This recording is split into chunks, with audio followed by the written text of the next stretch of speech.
This is Greg Denweiler, and you're listening to another episode of the Dividend Mailbox, a monthly podcast about dividend growth. Our goal is to stuff your mailbox full of dividend checks and make each year's check larger than the last.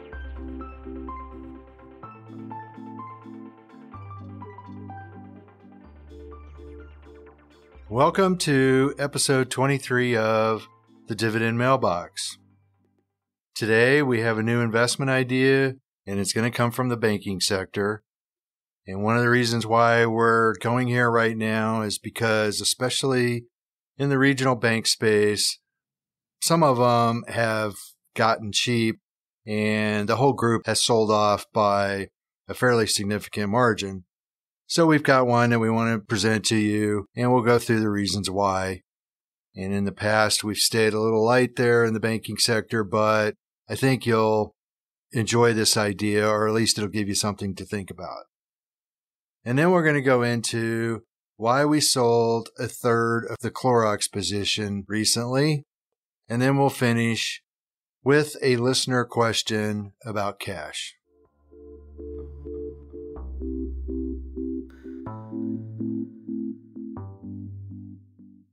So we've come up with a new idea to add to the model portfolio. This is a company that we have followed for quite a while. We have a relatively small position in it, but we are looking to turn it into one of the model portfolio positions, which will take us back up to 13 stocks since we sold Intel a few months ago. But before we give you the name, I'd like to set the stage a little bit. It is a regional bank. And if you've been watching the news or following the financial markets at all, banks have been in the headlines, and we've had several major bank failures in the last few months. If you look at the regional bank ETF, they're down roughly 40%. They've rallied slightly off the bottom, but they're still down a lot. We're always looking for a value-driven idea. Clearly, they've gotten a lot cheaper than where they were at the beginning of the year. So that's part of the main driver of why we're going to focus on a regional bank currently. But the bigger issue is, and what I hope you see as we go into which bank we're actually looking at purchasing right now, there is a big difference between the haves and the have-nots and what's going on in the banking sector. But to understand a little bit of, okay, why take a risk in a bank right now when sometimes it's hard to tell what they're really doing? Well, the first thing you need to know is what is different between 2008 and currently, which we touched on in the last few episodes. But again, just to remind you, you really need to step back and just look overall. What does a bank do? They take deposits in, and then they loan out the money. There's a third piece of it, and that is if they don't make enough loans and they get enough deposits in, or their deposit base is big enough, part of what they do with that money is they create a portfolio of investments. And usually they're just mortgage-backed bonds or treasuries or some high-grade security, highly rated security. In 2008, you may remember that the banking crisis pretty much was driven around. It started with the subprime loan situation where if you were alive and breathing, you could pretty much qualify for a home mortgage. The theory was that if you package a bunch of high-risk loans together, then you can carve out a piece of it and make it a AA or a AAA security, because statistically, and if you go back historically, well, the housing market had never had a significant hit to it. So therefore, the assumption was they're just not all going to default. Well, as we find out, most of them did default, so that's what created the banking crisis, but it was centered around a credit issue. And it basically was the quality of the loan portfolio that got into trouble. there was huge credit exposure there that nobody really anticipated, even the Fed. And that's what created the 2008 banking crisis. Now, we're in a whole different situation. It's really not a credit problem at all, at least not yet. We may end up getting into a credit problem with commercial real estate loans and such, where you've got a lot of vacancies, but it is not starting as a credit problem. It is starting out as a loss in their investment portfolio. There's really only two ways to pick up income in the bond market. And one of them is to take more credit risk, which is buying riskier bonds that have higher degrees of potential default. And the other one is to go out and buy a longer term maturity bond. In a normal rate environment, longer maturities pay more interest than shorter. Well, if you're a bank and you have billions of dollars invested in a bond portfolio and they bought longer term maturities so they could earn higher interest rates, and what has happened with the move up in interest rates is the value of those bond portfolios have declined, and it's wiped out a portion or a significant portion of the bank's equity because of the loss in their bond portfolios. And in today's environment, where you've got social media, you've got the internet, you've got news cycles that almost run by the minute, a bank run now, well, I'll just tell you this. I saw a cartoon a month or so ago, and basically it had a pair of tennis shoes and an iPhone. And the caption was, bank runs then and bank runs now. You used to have to stand in line to get your money out. Now you go on an iPhone and transfer it. It's a difference of days to literally minutes. So in today's environment, we've had some mismatch in liabilities and assets. An asset of a bank is their loan portfolio and their investment portfolio. And their liabilities are their deposits because they have to pay those back to their depositors. So when you throw in a panic, you get an old-fashioned run, and that's how you end up with a bank failure. But when you have uncertainty in the marketplace, it creates opportunities. And what happens is investors sell first and they ask questions later. And if you look now on some of these cases, we're at 25-year lows. So that's why we're starting to look in the bank space. We normally don't do a whole lot there because, not to beat a dead horse here, but one of the issues with banks is you just don't know exactly what is in their portfolio or what problems may be lurking. You really have to go back and look at history and look at how the bank has managed historically. And then there is a little bit of a issue of faith, but on another level, you really do that with any company you buy. So now I'm going to talk about MTB. And M&T Bank is a bank that was first started in 1856. It's one of the oldest banks in the country. And originally it was started as a manufacturers and traders trust company. Hence the initials M&T. Over the last century plus, M&T has slowly acquired other banks. And in fact, that's how we originally got exposure to it, was when they took over Wilmington Trust. And Wilmington Trust was another very old line bank that was started back on the Upper East Coast. And one of the great things about Wilmington Trust, it was a position that I originally took in 2002. And I bought it because it was a conservatively run bank. They had virtually no subprime loans. They specialized in the mid-market, which are companies that have revenue roughly between $10 and $100 million. And it had a big trust operation to manage wealthy families' money. They didn't have too much consumer credit risk. They weren't very heavy in automobile loans. It was kind of everything you kind of wanted in a bank. And the trust side of the business is much more predictable.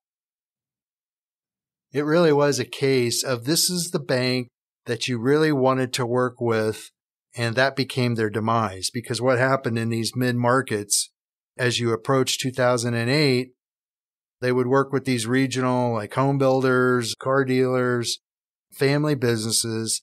And as the recession of 2008 hit, they had some loans that started to get behind on their payments.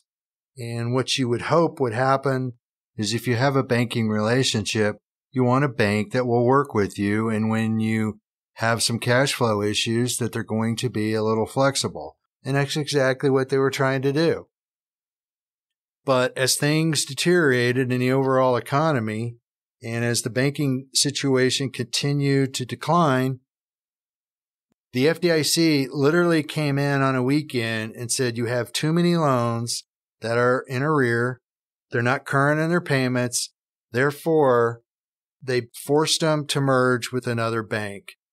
Because if they wrote all the assets down to market value, their loan portfolio, they didn't meet the equity requirements. So they forced them to merge. And that's when M&T Bank came in and took them over. That became my original exposure. And it was a small piece for a long time. But as you look at the history of it, I started reading some of the annual reports, and Robert Wilmers was the CEO for decades. And he had an excellent reputation as the community bank that you would want to do business with. And he wrote great shareholder letters. You can actually go back and read them. But he died in 2017. And that's when Renee Jones took over. So M&T has a good culture. They've had a pretty conservatively managed bank in the past. In fact, one of the best statistics that you can use is going all the way back to 1976. They've never had a quarter where they lost money. So even going through the recession of 2008 and 2009, M&T Bank has been profitable. And then another measure that we obviously put a lot of weight in is their dividend. And if you go through 2008 and 9, again, M&T Bank never cut their dividend. So that's just another great testament to how the bank has been managed historically. Well, as we look at this regional bank, one thing you have to keep in mind, we're talking about two separate portfolios in general. There's the investment portfolio where they take some of the deposit money and they go out and invest it and try to earn more money. And then there's the loan portfolio where they are going out and loaning the money. And each portfolio has its own separate subgroups involved in it. Currently, one of the big focuses in the banking sector right now are bank portfolios. Well, let's take a look at the 10K for M&T Bank ending in December of 2022, and it shows that they had total investment securities of a little over $25 billion. At the end of March 31st, 2023, they have $28.4 billion. So their investment portfolio has actually grown. I will be the first to tell you that number in and of itself doesn't really tell you much because you don't know what kind of losses are built into that portfolio. And when you look at a bank's investment securities, their portfolio, it's really divided into two groups. It's divided into available for sale and then held to maturity.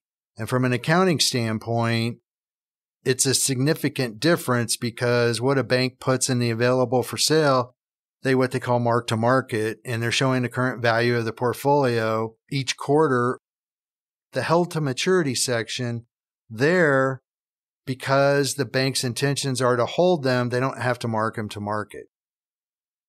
When we look at their available for sale portfolio, they have a cost of $11.3 billion, and the unrealized losses that are in that side of their portfolio is about $350 million. Well, that's only 3% of their portfolio.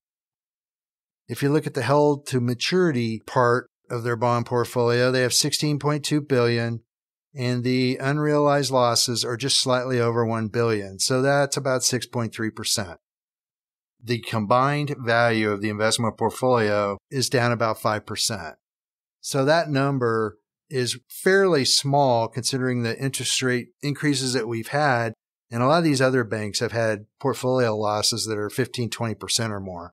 So from that standpoint, their portfolio is really in pretty good shape. The next thing you want to look at is, okay, what does their loan portfolio look like? The first section that we're going to look at is investor owned. These are the properties where you go out, you buy the building, and you buy it for the rental income. You're not actually using the property yourself. Well, here we've got it divided into retail, apartments, office, health facilities, hotel, industrial warehouse, and other. As of the end of December 2022, that entire portfolio consists of $26 billion. The single largest component of the investor-owned space is retail. That's 14%. Then you've got apartments at 13%, office at 12%, and it declines from there. So you have no major risk in any one sector. And then the other side of their loan portfolio is owner-occupied properties, which these are properties that the person who owns the building is a tenant for at least part of the property. Again, it's broken up into here, it's recreational and car dealerships, basically, retail, health services, wholesale, manufacturing, real estate investors, and other. The single biggest component is 5%, and then they're all spread out from there. So there is no significant exposure in any one area there. And that whole group represents about 23% of their commercial loan portfolio. And I think the good news there is those tend to probably be a little bit more stable because the tenants are actually using the property. So if you look at their total loan portfolio, including all the real estate, residential, home equity line, automobile loans, and everything, it's a total of $128 billion. They have about $30 billion in residential. They have automobile of about $4 billion. Again, it's a pretty diversified loan portfolio as a whole. But then the next piece of this is, okay, we've got good diversification, but are any of these loans significant? And what I mean by that is, if you take the size of their outstanding loans, you got 9% that are less than 1 million. You got 36% that are between 1 and 10 million. You've got 32% that are between 10 and 30 million. And you got 13% that are between 30 and 50 million, 7% between 50 and 100 million, 3% that are greater than 100 million.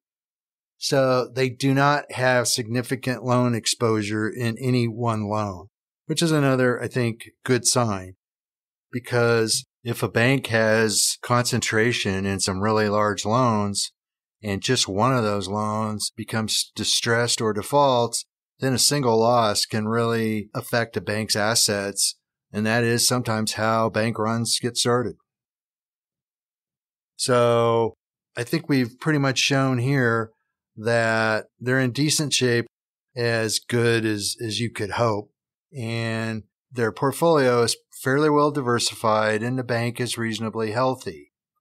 So now we're going to move into what has been the problem with a lot of banks here recently, and that's their deposit base. If you look at their deposits at the end of 2022, including their savings and checking, they had total deposits of $158 billion. Of that number, time deposits that were over the $250,000 insurance level only amounted to about $1 billion. So it's a pretty small number. And if there's going to be a run on this bank, it's not going to be because of deposits. It's going to be something else. So just to summarize, again, the bond portfolio, they didn't take too much risk there and they haven't had that much downside. It's only been about 5% through the end of March for their bond portfolio. So that's in decent shape. Then the loan portfolio, it's pretty diversified. They're spread out in a lot of different areas and they don't have any real concentration risk. Really, their risk is just overall what a bank is going to have just for being a bank. And it's probably as well managed as you could hope. And then we looked at deposits, and that's a big one. there just doesn't appear to be a catalyst of why anybody would be motivated to move their money out of the bank because of fear of FDIC insurance not covering their deposits. Most all of it is covered, so that is pretty much taken care of. The question may be now, okay, why are we buying this bank?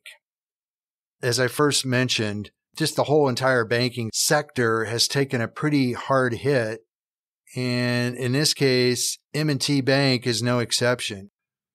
A little over a year ago, the stock had a high of 190. Right now it's 114. So it's down significantly from its high. But that alone doesn't tell you a whole lot. One, just from a standpoint of historical perspective, in 2002, they had revenue of $1.8 billion. In 2012, they had revenue of $4.3 billion. In 2022, they ended up with revenue of $8.2 billion. So the bank has continually grown even through 2008 and 9. And another measure that I want to look at before we actually look at how it's valued, shareholders' equity, and I think this is really important. It was $6.5 billion in 2007. The end of 2008, which was into the recession, their shareholders' equity had actually grown slightly to $6.8 billion. In December of 2009, $7.8 billion. Then, not going through all these numbers, but 2019, right before the big collapse in 2020, they had $15.7 billion. December of 20, they had $16.2 billion after 30% of the economy had been shut down. And now, at the end of March, they're at $25.4 billion. So shareholders' equity has continued to grow.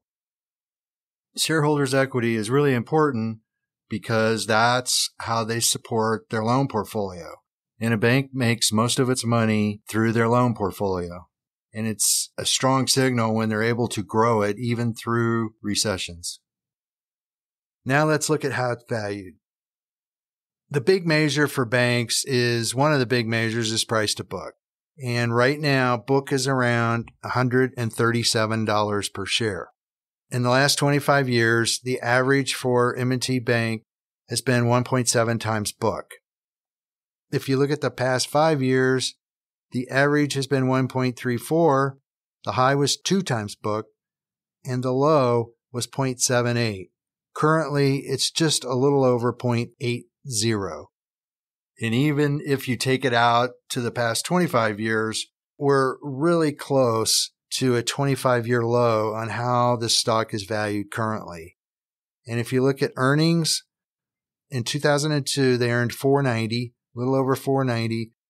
2012, they earned a little over $7.50.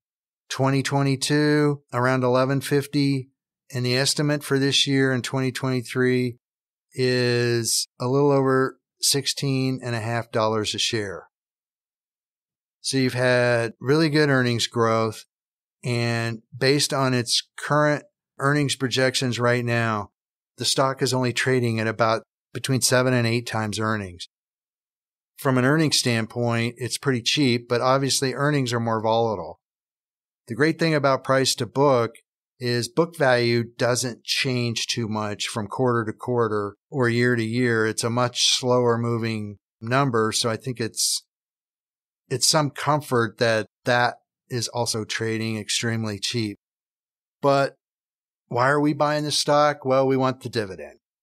Well, currently the dividend, which is almost 4.5% from a dividend yield standpoint with the stock at 114, historically, this bank has a great track record of growing their dividend. In 2002, it paid $1.05. In 2012, the dividend was up to $2.80. And in 2022, it's $4.80, so it's almost doubled in the last decade. In the last 20 years, they've grown their dividend by 7.9% a year. So they definitely have been shareholder friendly. And the payout ratio, which is if you look at earnings and they earn $1, and if the dividend is 50 cents, that means they pay out 50% of it. Well, in 2002, they paid 20% of their earnings out in a dividend. 2012, it was 37%. 2022, it's 42%. And if you look at the 10-year average, it's around 40%. So looking at the potential dividend growth for M&T, if they only earn $15 in 2025 and don't grow earnings much over the next 2 years, it can grow to $5.90, which would be the 40% payout. That gives you the 7.2% dividend growth that we're looking for to have a dividend double in 10 years. If you've been a listener for a while, you may remember we used to use our target was 6%, but we've actually bumped it to 7.2 now, just to give us a little bit more margin of error so that if we fall back, we're still showing some pretty strong growth numbers. 7.2% is just slightly above what the historical S&P 500 dividend has grown by, so I don't think we're reaching too much here. But M&T Bank fits that model. You may also be thinking, okay, these guys keep telling me their sweet spot is around a 3%, 4% dividend yield, and now you're pushing a little higher than that. My comment to that would be, in this case, it's really because of an overall market distress in the banking sector that's created value here, and you really have to look under the hood. And as we look at the bond portfolio, the credit quality of the loan portfolio, we just think in this case, we're getting a little higher yield, but we're not taking too much risk for it. And as I mentioned earlier, on the payout ratio, we've got room for this dividend to grow, so we're not just buying a high yield story. And just another note, if you look at corporate BBB debt, a lot of the regional banks now trade 2-3% higher than a similar BBB rated bond. If you look at MTB's debt, it trades about 1% higher than its similar rated corporate debt.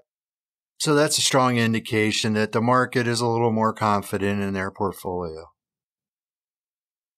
So why do we want to own a boring bank? Well, A, the 4.5% plus dividend yield that is likely going to grow over time. That's point number one. But point number two, you look for a catalyst. If you look at price to book, right now we're paying slightly more than 0.8 times book for it, and it takes even 5 years, and it goes back to the 25-year average of 1.7 times. You have, in effect, doubled the price of the stock, plus you've earned all those dividends over that period of time. Those kind of situations we will take all day long. So we are looking to buy it. We're looking for just a little bit more weakness. We're not going to take a whole position in it yet, because one of the problems that's out there, and everybody sees it, is, and I really hate to say this, but with the whole debt ceiling debate going on, you've got some headline risk there. And one thing that I think definitely is coming is we still really haven't seen any headline risk yet on the commercial real estate side, because with all the office vacancies and prices starting to weaken there, and with what's happened in the banking sector, we quite likely are going to see a little bit more weakness. We will see as the economy develops. But one thing you got to remember, M&T Bank has been through this before, and they've shown the ability to manage in tough environments. They stayed profitable through 1980, through the 90 recession, through 08. Part of what you invest in is management. So I think they've got a good culture. It's cheap enough that I think it deserves a position in our model portfolio. But now transitioning to Clorox, it's a little bit of the opposite side of that story. You may remember we bought the company as basically a reversion to the mean story. Their margins had taken a big hit because of several factors, and we're not going to go back into that. You can go back to the previous podcast to listen to it if you'd like. But basically, we were looking for margins to recover. That was going to have a direct impact on earnings, which would continue to allow them to grow their dividend. Well, the story as it's unfolded in the last year and a half that we've held it, There is a reversion to the mean. About 2 weeks ago, they announced earnings. They had pretty good numbers. You are seeing better profit margins. They have increased prices to offset inflation. However, it's been a little slower to unfold than what we were hoping for. It's probably 6 to 12 months behind what we had hoped would happen here. So we took advantage of a pop in the stock. It was actually traded up into the mid to high 170s on the earnings release. So we decided to sell a third of it since it just doesn't look like we're going to get earnings growth out of that for the next year or two. Just to give you a review of how we go through the process of evaluating dividend growth. Currently, the earnings estimates for Clorox for 2025 are $6.51. Their average payout ratio has been between 50 and 60% historically. So with the dividend currently at $4.72, without any growth there at all, that gives you a dividend payout of 73% using the $6.50 number in 2025. So it's pretty hard to come up with a strong case where short term we're going to see much there. Long term, this is a strong brand business, but we have to look at where we're at in the short term and how we're going to continue to meet our goal. Fortunately, we had a chance to get out of part of the stock position at an attractive price.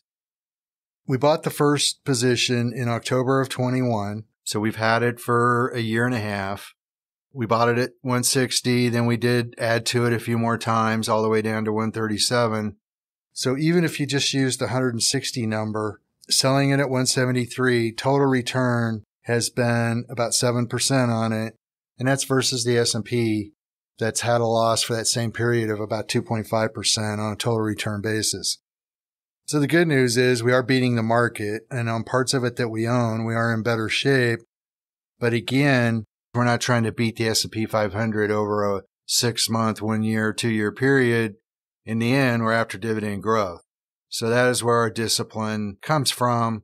And even though the stock has been profitable, right now we've had penny increases and we're running out of time to keep our 7.2% hurdle rate in place.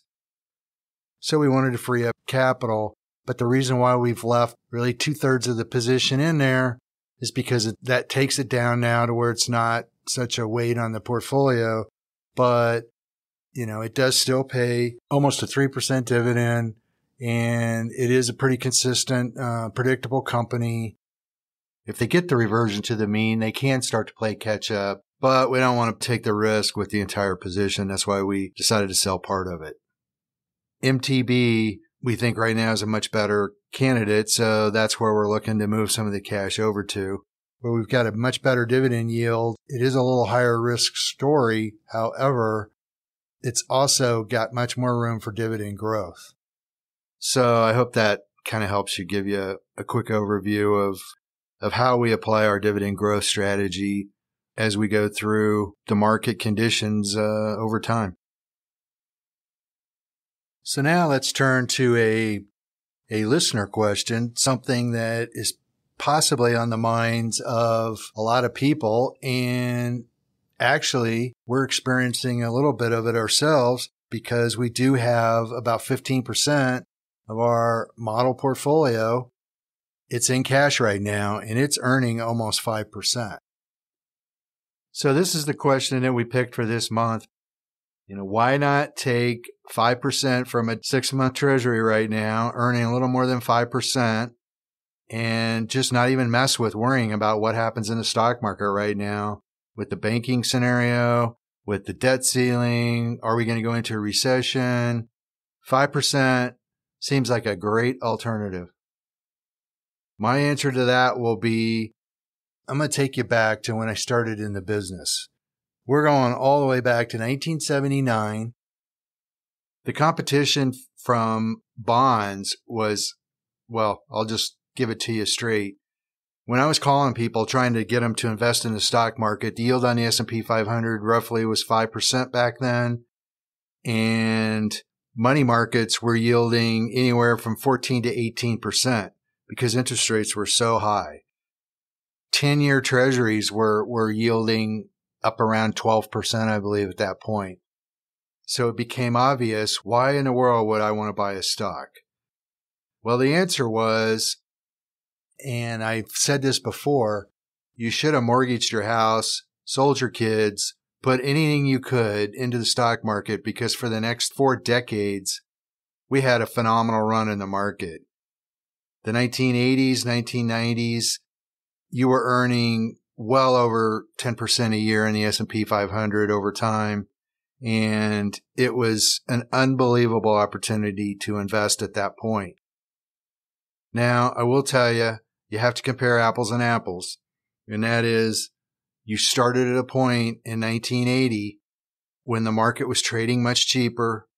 The S&P 500 had a PE of around 8 or 9, and now we're up around 16. So we are, from a valuation standpoint, we're twice as high as that. But even at this point, we're roughly at a long-term market multiple of 16, which is historically roughly where it trades at. 8, I would really be shocked to see if that's in the cards right now, because you had 12% interest rates that took market multiples that low, and it doesn't seem like that's the case. If you just get market returns going forward, you're up in the 8 and 10%. And then you're always going to have opportunities, which, we think the banking sector is giving you that right now, where you can buy things relatively cheap and you've got great dividend yields and you've got potential dividend growth. There's always something out there going on. But to make a long story short here, 5% in a 6-month treasury, you already know that if everything stays the same, a 2-year treasury is going to be below 4%. A 10-year treasury is down around 3.5%. So it's not a long-term income strategy. And yields on cash, they're not going to stay up here permanently. Kind of by definition, if you look historically, they do not earn at least the rate of inflation over time. So in the end, you're losing your purchasing power, and that is not how you create wealth. Not to overplay the hand, but you have to own some form of equity to create wealth, really, unless you start with a lot of wealth and you're just trying to preserve it and generate a small income. Otherwise, it is the growth of equity that's going to create wealth. You can do it in a real estate market, but the reality is the stock market over time gives you better returns. And we can go into that. That should probably be a whole podcast at some point. But for now, I hope you see that the answer is, current interest rates are attractive, but keep your discipline. It's a great place to put short-term money, but that's it. It's a place to park money. It is not a substitute to grow your capital and to create wealth. So to wrap this episode up, I hope you see why we like MTB currently. It's a good candidate for 7.2% dividend growth. And really, as a long-term investor, what you're looking for is situations where the marketplace is really uncertain about what the future looks like. And if you look at a company's portfolio and management and their long-term culture, that's how you can get into a situation where you can really compound money over time.